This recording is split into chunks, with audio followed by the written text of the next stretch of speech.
Thank you very much. I leave now. No. Your job isn't done yet. My job isn't done.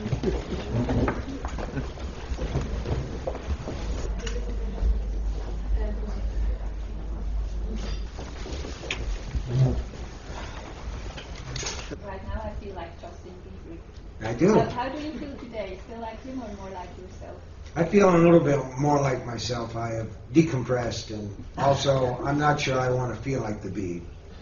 I did say that usually a sequel is the last resort of the failing creative impulse. And in most cases, that's true. And it's one of the reasons that I finally decided that I would like to write a sequel to The Shining. Because, frankly, so many times a sequel comes along and critics will say, this doesn't hold a candle to the original. This is a pale imitation of the first one. And I kind of wanted to confront that and see if I could get past that.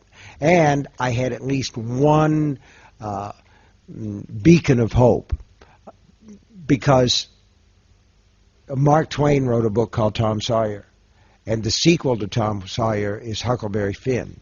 And it's considered to be one of the great works of American literature. In fact, it's supposed to be the headwaters of modern American fiction. So I thought, well, if Mark Twain can do it, at least I can take a shot at it. So I did.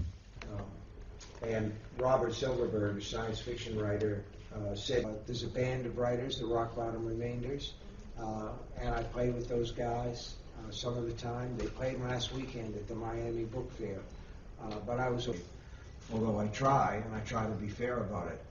But I think that addiction is the sort of thing that's like a bump under a carpet. If you push it down here, it pops up somewhere else, so that if a person... There have been a couple of other times, too, when I've been a little bit, where I've scared myself, you know.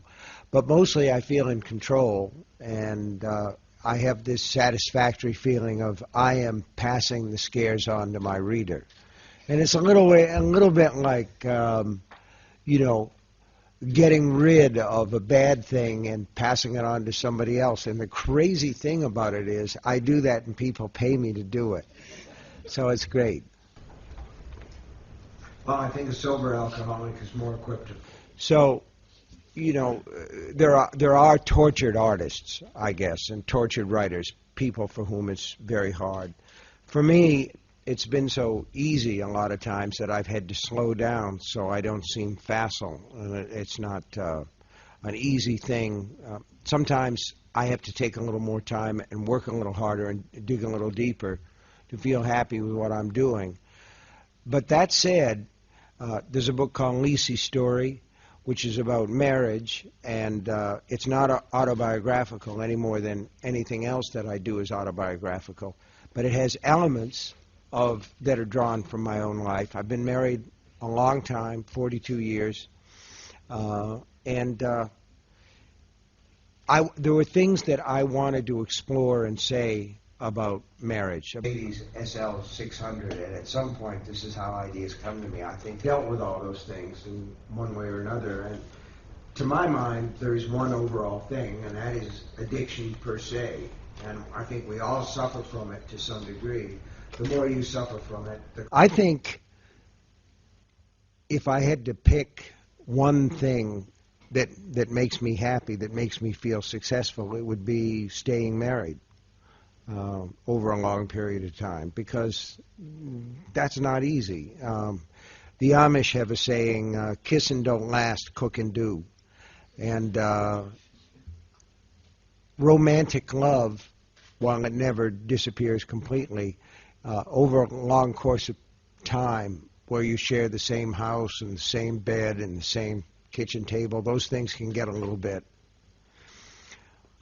thin. So I'd say staying married. Thing that this is bad or that's bad, the way that most of the famous fantasy worlds that writers have written about. Would you? Ist es auch für Sie jetzt so in Ordnung?